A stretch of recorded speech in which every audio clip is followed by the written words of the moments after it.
This is the tiniest village in the world. It's not at all. It is a small village. Pretty small. In the middle of nowhere. Yep. If you know it or you're from Martok, then good for you. What is it good for them? Why is it good for them? Because it's a beautiful little niche, place. It's a niche little town. You can call it a town niche. I just did. Okay. Yeah. Anyway, and there's 2 charity shops here. There's this one, and then there's like a what I call like a locally round one. Yes, there is. Which is hit and miss whether it's going to be open. You mean like the two are chains? Yes, there's a chain one, and then the other one's like a helping the local peeps. Anyway, churches. Are these churches? No. Oh, what are they? They're custom made. They are Joneses, I think. Oh, Joneses? Yeah. Oh, it's because I thought it said because custom grade or custom made. Yeah. Yeah. I know. Okay. Oh. That's why actually why I picked them up, because I thought that's what it said. Yeah, They I look agree. like nice condition. The logo is very similar as well. You're talking about custom made, custom grade from what?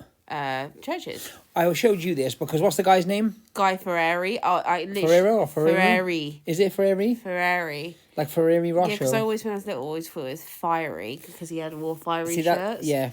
See? I'm just going to call him Philip Fuego. He used to do the probably still does them. The food. Diner to dirt bar to diner or something. He had a show where he did food stuff. I was just going to say he made some serious cake. Get it? Yeah, Cake. totally did. So did they? Fantastic man. I'll put a picture of him up. Anyway, that's completely irrelevant. That probably would sell on that Y2K5, just saying. Or just as a costume for him. Yep. Oh, costume for him. Duchamp. Duchamp. Is that how you say it? I would guess so. Striped shirt.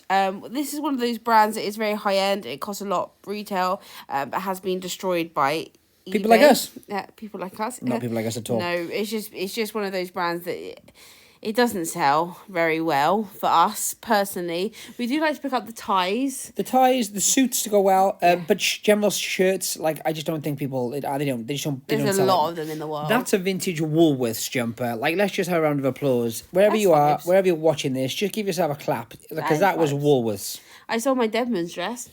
Your Desmond's dress. Debenhams dress. Say again. Debenhams. Debenhams. Debenhams vintage dress. It was a gorgeous thing. I was just thinking because that was vintage and I saw something vintage and I'm very proud of it. That was beautiful. How long was it online before? So we had loads of offers actually. About half a week, I reckon. Yep. And we had loads of offers like between, I don't know, 20 and 30 off. But it went for full price. It went for full price. £90 all in. Anyway, so these are UFO. This is they make them now, but this is. It's basically a parachute pant. Yeah. They've made stuff since the 70s. They make cool kind of like wide leg and all kinds of different style of like mad trousers or pants, if you will. Yeah. I love when the screen goes yellow. There's nothing better than that. It's the blue. The blue takes. It sucks the white from the screen because once we move it on, it'll go. See. Yeah. But what I was going to say was going back to UFO. I did some Googling and I found out that they're still around. They still sell things. These are like £60-70 retail. But parachute pants are really in. They are. Really in trend, on Vogue, in Urban Outfitters. That's why I picked them up. But also they make, like in the kind of Y2K, the kind of real grungy, kind of really stupidly wide skater leg stuff. Oh, yeah. Not just skates, but like wide, like would go over your shoe and your skates. They sell those as well. So they sell all kinds of different craziness. £5 we pay, listed for £45. Yep. This is a Polo Ralph Lauren wool pinstriped blazer jacket.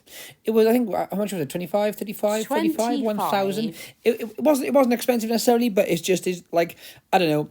Ralph blazers, I find they're hit or miss, and I usually like to pick up the kind of crazier stuff from Ralph blazer wise. Purple Label. Or Purple Label, sorry, yes. Correction. This is COS. I've been picking up a lot of COS and selling a lot of COS. The fade was too much on that piece, but the jumper style I want to show you was really, very cool. It was really cropped. With oversized. That oversized shape is very, like, it just sells. It I always appreciate sells. the sleeves as well. Toomey. This is a Toomey handbag. Now, this is one of those bags that goes over the handle of a suitcase, so it has a zip at the bottom of the bag, so you can slip it onto your suitcase and it doesn't fall off. Toomey, for anyone who doesn't know, is a high-end luggage producer and also handbag maker, but predominantly most of their handbags are to suit travel. Yes, so this is what I call cross-bordered leather, or Stefano leather, as coined by Prada and companies like that. It is actually called Stefano leather, but some people call cross-bordered. Anyway, it's basically when there's a plastic coating on top of the leather. Irrelevant.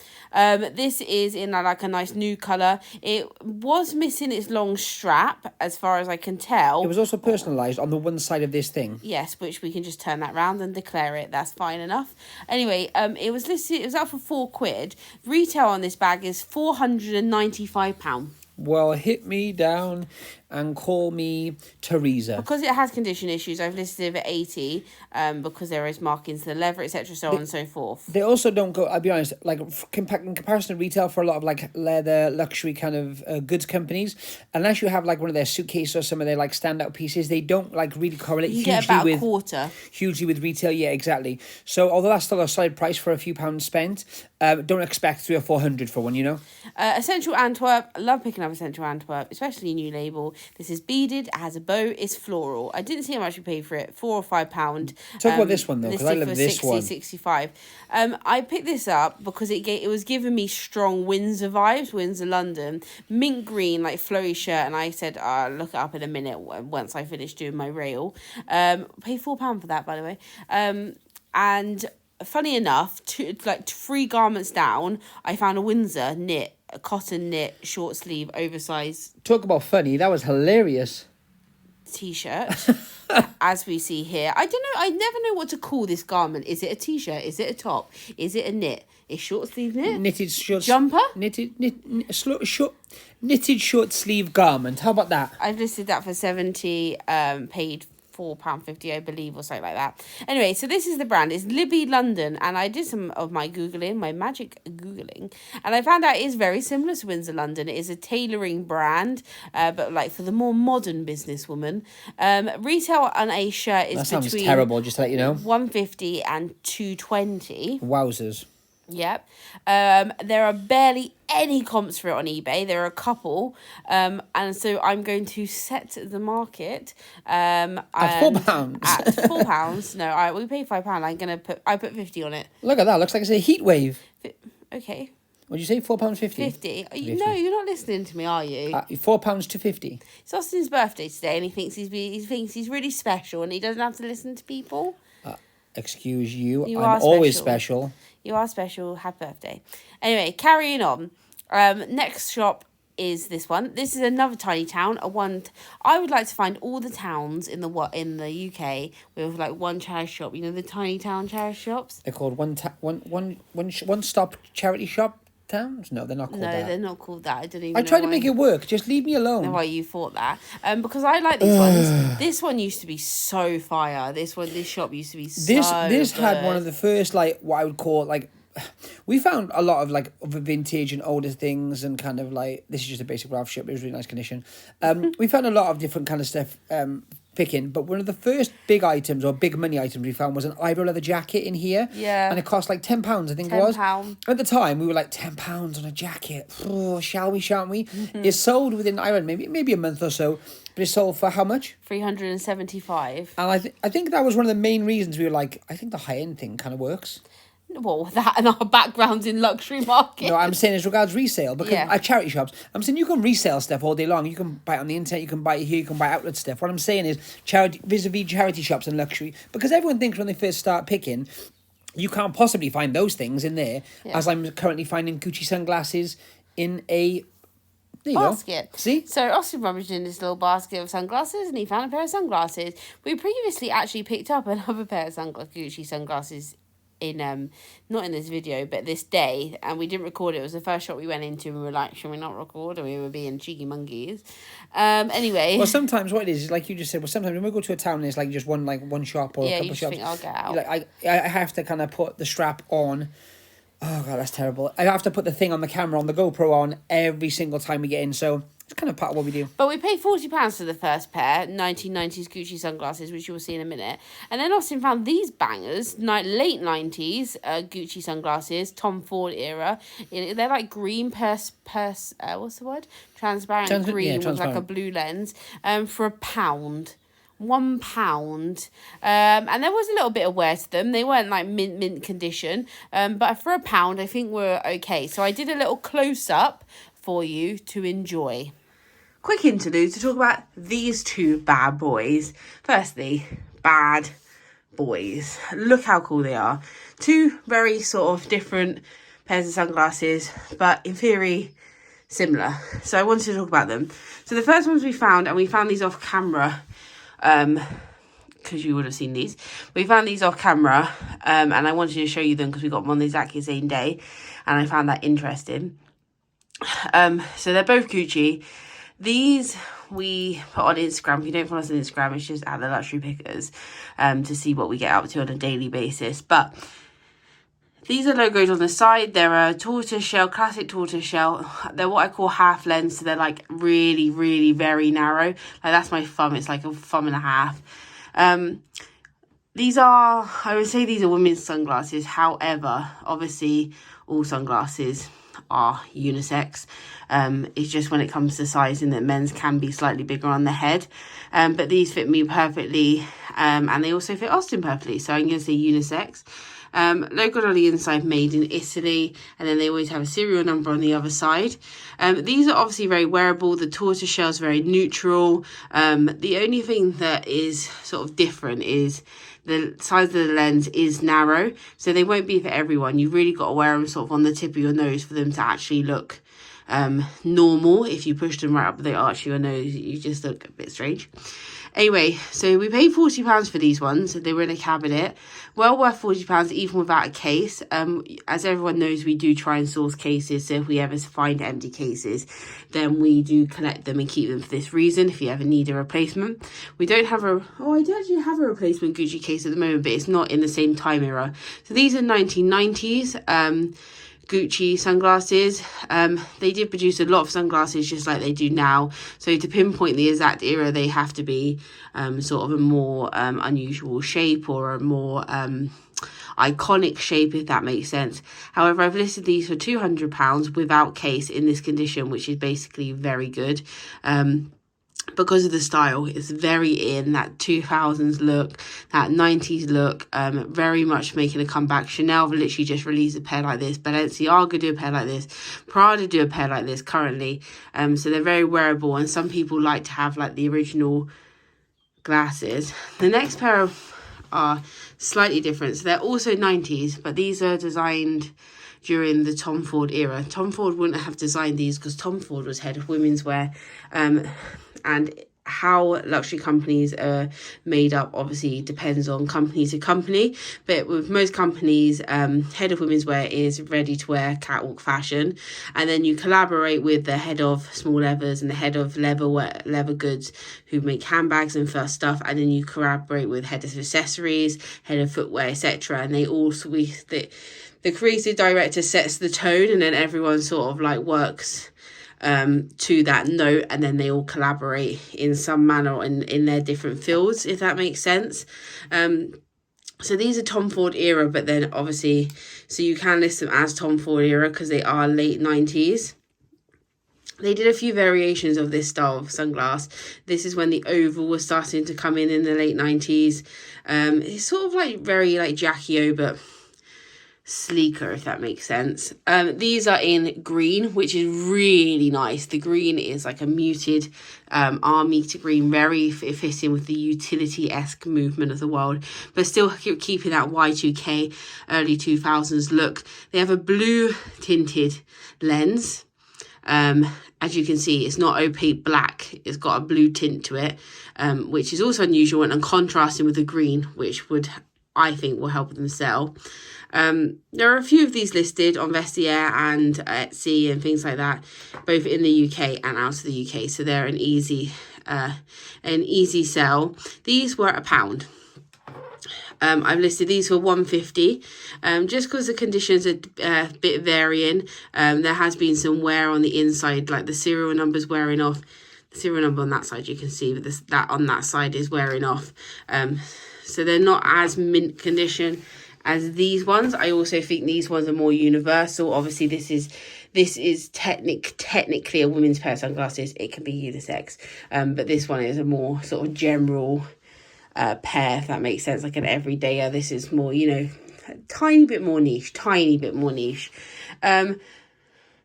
But what I was going to say is these were 40, these were £1. So even if you even out the price for the day and say they were £20 and 50p each, 150 back on these, 200 back on these, a tiny bit of wiggle room obviously for offers, etc., so on and so forth, but for all intents and purposes, £41 into 350.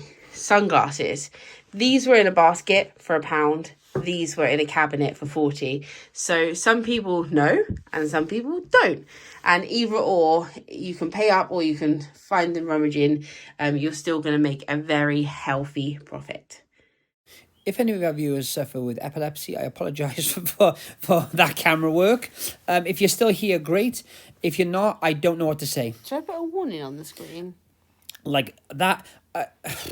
I get so annoyed. I honestly get so annoyed because from day one, someone mugged me off from our first video and said, "You're gonna put your GoPro settings different, blah blah blah." But you can't change. They're at the best they can be on. I filmed it on the phone. Yeah, but they're not supposed to be the best. It's you just never listen to me. And I've let you do it. It's like going to a disco watching. You've touched it. You've touched my phone, and that's the best that can happen. It's the bright disco lights. Disco vibes, Bethany. It's the studio lights. What's wrong with disco vibes? At the end of the day, discos are really cool. Yeah. All right. Moving on. We have transported to Ilminster, which is literally just the town across, for anyone who doesn't know. Yeah. Sorry. That was really loud. Found some cowboy boots. Cowboy boots are really on trend if anyone was keeping up to date with the Coachella peeps. That's Bethany. Bethany's face there is like, no, I'm not interested in this for resale. I want to try these on. I did. They were too big, just so everyone wants to know. They are too big for me. But they're good brand, weren't they? If you are looking to resell things, cowboy boots... Some people like to. Cowboy boots are really like kicking off at the moment, and the better these retail for, these are Lohan retail for £150 and you get about 50 back. That was a Y2K swimming suit. Didn't know my stance on if I could sell them on eBay if they'd been worn for hygiene reasons. Right. I don't want to talk about it. If anyone actually knows the answer to that, can you sell used swimsuits on eBay? I mean, I don't see why not, but it's not something I'm going to look into. Because that was fire. It was proper like Rachel from Friends, like high leg, cupped. Yep. Seersucker swimsuit. See, you're making the titles already, aren't you? Yeah, done it. This was a vintage, I want to say Quicksilver, probably Billabong, no, I like his Quicksilver, which I thought was really cool. It's like a faded grey, and the actual wash tag said, when it said, like the wash tag itself said, it's already been washed, which I thought was kind of... Grimy? Yeah, no, kind of cool. No, it said it's already been washed. Okay, but has it been washed, though? Because someone might have worn it in between, so then it hasn't been washed. You're honestly no fun anymore. Vintage stuff does really well. I found this, pomade. No, I've just murdered that. Isn't that stuff you put in your hair? I keep saying things recently. Pomade. I think. Pomade. And I also like the fact you do an accent in it, so instantly that's going to correct it. I've got a blazer up for 150 at the moment. The shirt should do as well. I'm going to put comps up. I'm going to find comps and I'm going to put them up. How would you say McDonald's if it was in Italy? McDonald's. You want to say McDonald's? Yeah, but you... Oh. Toast?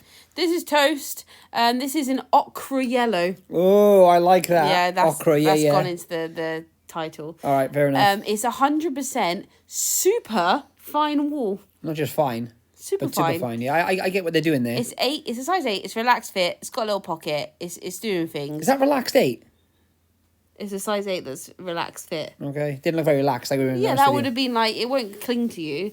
It would be like, I'm not sold on that. It'd be chilling, like you can tuck it in a little bit. I think the UK should have to deal with a size guide at some point, because just no one cares when it comes to size. It's the Wild West up there as regards to clothes sizing. I wanted to show you this for anyone who has never been here. This is Phoenix Studios. This is Tell us about it. Flagship studios and store from Alice Templey. She lives just around the corner. She bought this, it was actually derelict when she bought it, big old warehousey building, and she put her flagship store there, which is on the right hand side. On the left hand side is the Somerset, which is her bar. Her family owns a cider alcohol company. They have orchards. It's her sister, isn't it? Or it's it's her mum and dad, and then the sister does it as well. And they sell all their alcohol there, and they make cocktails with it and things like that. Cool. There's a bakery on the left hand side too, which is nothing to do with them, but they rent the space. And then obviously the studios is there, her office is there where she designs. They produce, all the bridal is produced there, all the hand beaded stuff is produced there. A majority of it is produced there by hand, all the couture stuff, runway stuff, that kind of thing. And then they obviously have like, it's all very cool. They have open days. They have a bridal boutique there. If you ever get the chance to actually visit, then just pop in. I was going to say the actual store itself as well, which was the first on the right hand side there, is gorgeous. It's a beautiful store. They have like, it's not just the kind of the basics either. It's the highest of high end stuff they do. Actually, it's a really nice store visually. Side note though, none of it trickles into the charity shops. Not a one. I found one Alice Templey piece here, and do you know what the joke of it is? It was the airline stuff. No. It was a blazer. I sold it for 150. Oh, I remember what you're gonna say now. Yeah. I purchased it before she was there. I found the only piece of Alice Templey before Alice Templey was there. Yeah, it should have been there a couple of years now, isn't it? Yeah, I thought I'm actually a bit longer, you know? We're getting old now. Oh, like, maybe like 5 years, I reckon. Why are you going to say old on a day like this? Oh, yeah. Is it like... We've spoken about this. Is it touchy to say old on your birthday? No. Do you know what? This is going to be the best year of your life. The fact I'm even still breathing after 39 years on this planet. So depressing. No, it's not. It's amazing. I'm over the moon to be here. I don't know how much longer I'll be here for, but, you know. Wow. Remember me fondly. This is Eagles, a long sleeve t-shirt. I was going to sing Hotel California then, honestly. But then I thought to myself, no, they didn't appreciate it last time. People, in the comments, they were talking about our singing and our vocals. It's a I won't be called out about my vocals when I'm giving them to... Welcome to the Hotel. Anyway, it's 2001 tour. It is obviously a tour merch piece. However, there's no band. There's no. It's tour horrible. Dates. There's no tour dates. It's got nothing going for it, guys. Honestly, even those things on that even I was like, it was such a hard sell for me. I'm happy to buy anything, but like that, I hope you've enjoyed this cobbled together episode. It's an episode. Episode of the Luxury Pickers live from Somerset. We will be back for some scheduled, actually produced content. We actually promised a haul as well. So for all those people waiting for the haul, I apologise profusely. I blame Austin for being born on this day. Yeah, 39 literally. years ago. But over and above that, we will have a haul for you on the next video. And if I don't, and if it doesn't come out that way, I apologise once again. Bye. Bye.